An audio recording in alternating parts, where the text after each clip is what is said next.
man?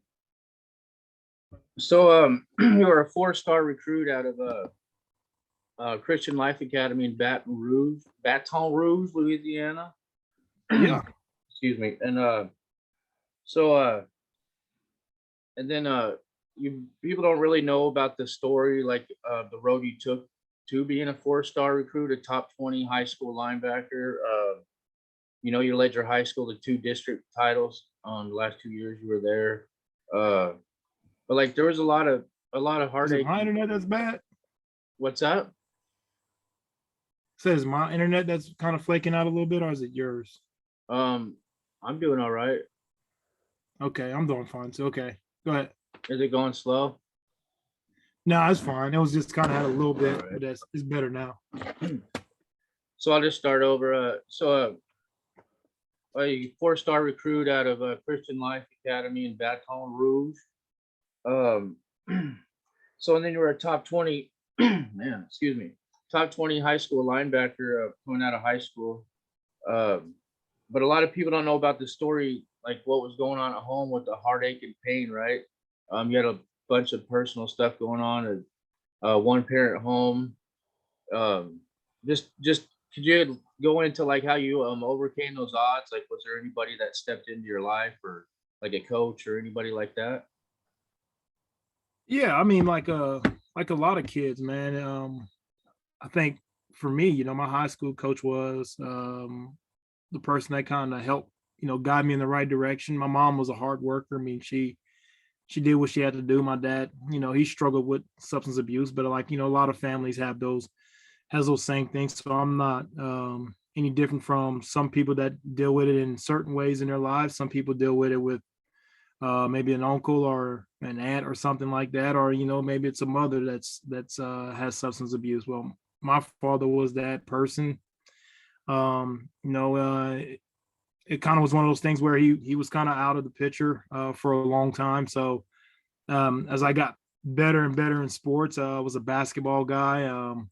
Had a good friend, Ross Ricks. His dad stepped in and helped me out a lot. I mean, there was a lot of people that helped guide me in the right direction. I mean, they had Will McCumbee, the McCumbees, for a little bit there, had helped me out a little bit also, trying to help me stay in the right direction. I played sports, so it benefited having a lot of good athletes together. I mean, just like today, a lot of good athletes play together, and when they're together, a lot of times all-star athletes play together, and other all-star athletes get recruited to play college ball. So it kind of had that thing, man. It was a village that kind of, helped me out. I can go down from Vinny and Candy Belair were good people. I went over their house, eat, and did a lot of different things, and they took me in at a lot of times.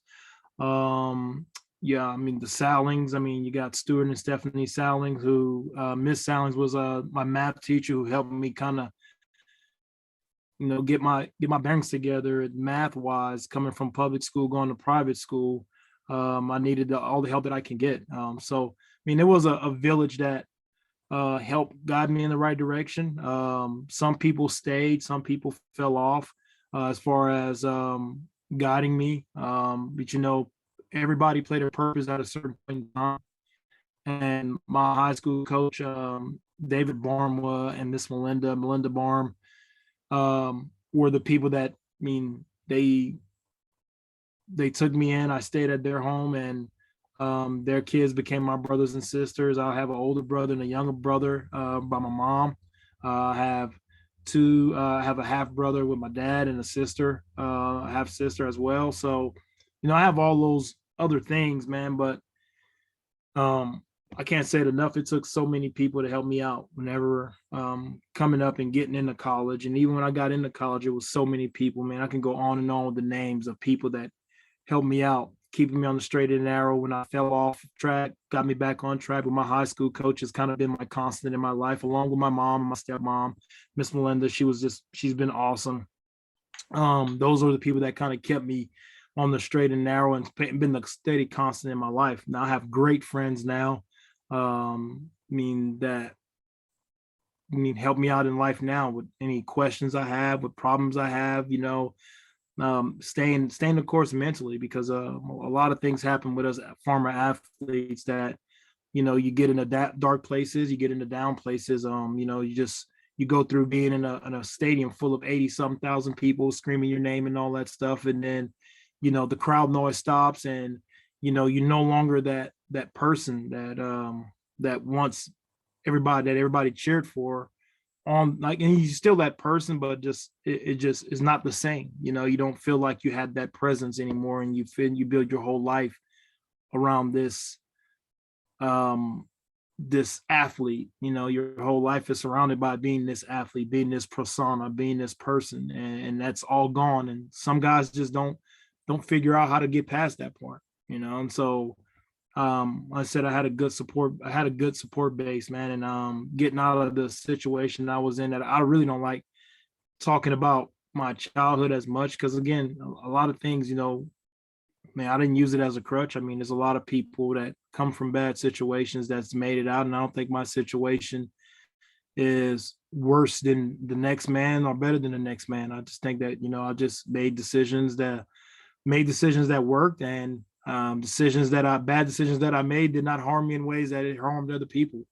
I may have gotten away with things that I shouldn't have gotten away with, but it may have affected me in other parts of my life that I don't know about, or maybe, maybe it'd be a relationship or something, or a bridge I done burnt. But at some point, I would love to put out all fires that I put out, and put spray water on it, and mend all bridges that I can, and bridges that are burnt that don't need to be built back again is ones that I leave burnt. Yeah, man.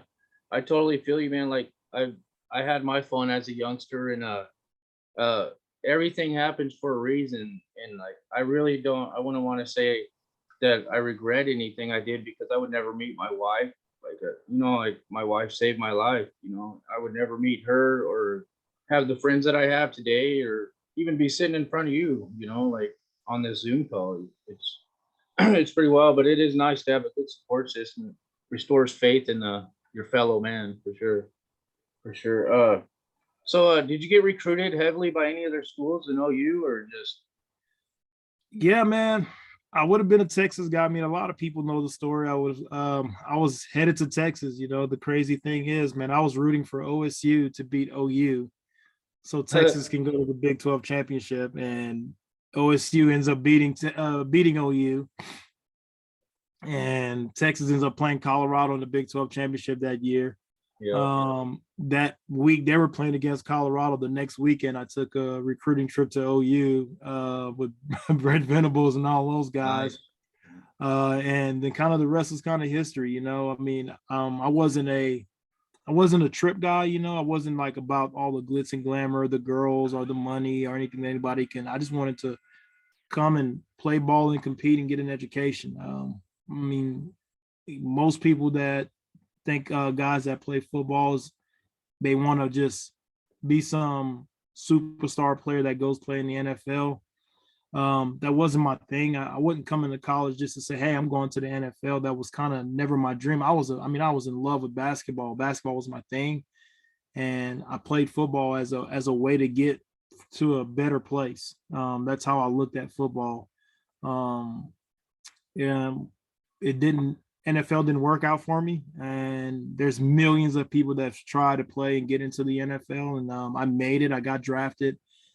Just my body didn't hold up, and I'm okay with that. I mean, I've made amends with that, and whenever I decided to stop playing, I had a call to go to Buffalo, and I said I didn't want to go to Buffalo. I knew in my heart my body wasn't ready to continue on and play, and I was okay mentally. I was in a good state of mind mentally to leave the game alone. Now I never had any regrets to the game. I love the game of football. The game of football has given me so much. And I've taken so much from football that I've always tried to put back into whenever I talk to anybody about football. It's not for the faint of heart. I mean, you go out and you play a game that's violent, and you got to be a violent person playing it. But whenever I decided to stop playing the game, I was good. I was okay. I was great with the decision. Never held any, man, I wish I would have, could have, should have, anything like that. It's just, man, my body didn't do it. And kids say, oh man, you only played 1 or 2 years in the league or 3 years in the league. Man, you didn't have a long career. I'm like, say, hey, young fella, I'll tell you what, by all means, you go ahead and try to go get to that route. Make it there. Then you come back and tell me how easy it is for to have a long career or even have a career past high school. Just let me know. I mean, I'll cheer any kid on, root them on, and say, hey man, be better than I was. I mean, be great, be better than I was. Make it to the NFL, make millions of dollars, make billions if you can. And that's, I mean, I believe that. I mean, for any kid that's playing at OU, that's gone from OU, any kid that's in high school, there's never been a jealousy towards anybody that's gone and made a ton of money. Yeah, I feel you. Like, I played with a ton of guys, that were just super talented, but I mean, and they just went to like, little NAIA colleges, like JUCO colleges. So yeah, like to even get a shot at even assigning a practice squad, getting signed to the practice squad is hard work. Um, and you were locked in that 2006 season. Big 12, all Big 12 first team, Big 12 Defensive Player of the Year, and AP All American. What's that feeling like when you know you're locked in and you just can't be stopped? Um, you know, I had a lot of teachers, man. Getting to Oklahoma, I never played linebacker, so when playing linebacker was my first time when I stepped on the University of Oklahoma was the first time I played the position. Guys that are back now were key to my success. Coach Venables in teaching me the game the way he sees it and understands it. Coach Hall, Brandon Hall, that's back now coaching at OU. He was the guy that helped mentor and tutor a lot of the young guys into the football part of it and teaching them everything. Because Coach Venables teaching Teddy Lehman, Rocky Kalmus, all those other guys, he didn't have the time to spend with a lot of the true freshmen, like whenever season start.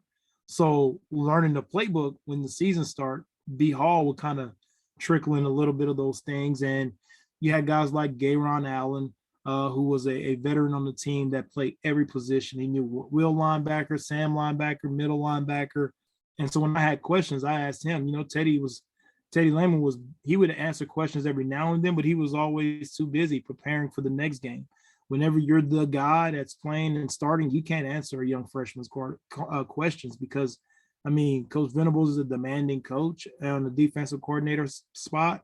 And you had to know and had to understand a lot. So you learn how to fit and navigate your way through a lot of things. And when those guys was gone, I was equipped with all the knowledge I needed to, call the right calls, call lefts and rights, understanding what defenses were doing, understanding pass coverages, pass sets, run blocking situations, just diagnosing plays as fast as I could. A lot of guys had really unique abilities, and Teddy was one of the guys that can call out plays before they happen. Coach Venables was so good at teaching a lot of times with the percentages and how people lined up. And you can see things that give you keys and you key on them and you make calls. And he was a master at it. And we all took a class from him he had his master's, doctorate, whatever you want at it. And Coach Venables had it and he passed it on down. The guys soaked up the knowledge, did really well. And my greatness and success only came from the guys that were in front of me and behind me. I had a great group of guys. My junior year with playing with Dusty was like cheating. He was a beast, man, straight beast. He was awesome. He would take a double team and it made the game very easy for me. So that was like having a cheat code right there. But he made it fun. He made it easy for me. Larry Burdine was a good defensive end. CJ IU played very well on his side, along with Calvin Thibodeau. One year had like 11, 12 sacks in the season. Those are big boys there. Yeah, then you had Remy Idell, who ends up having a really great career with the Cowboys, played up front in front of me.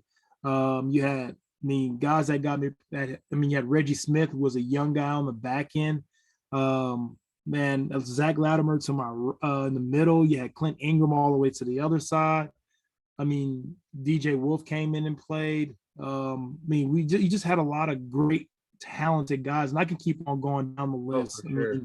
Of guys that just played and did great and was just awesome for the university. Even Dusty Dvorak, all that he's been through to where he's at right now, a guy that had to mentally lock back in as well. That was just is the testament of what, you know, Coach Stoops kind of instilled in guys and chances he took on guys. I mean, he took a chance. Sometimes coaches don't go down and recruit in Louisiana because it's almost like a dead place to go and recruit. Because if LSU offers you, a lot of those kids typically just change their mind and go to LSU. And that wasn't my mentality. I was challenged by Coach Venables on my recruiting trip, and I accepted his challenge. And I still say there's guys that helped on the back end that did so many great things. I mean, Valerie Kennan in Oklahoma was a huge OU fan, but she was one of those people on the back end where I had a family whenever I got to Oklahoma. She was there. She helped me out with so much. You go back and you look at guys that helped us prepare. I mean, Sam Bradford was our scout team quarterback. DeMarco Murray was our scout team running back. That's sick right there. That's a nice combo on the scout team. Oh no.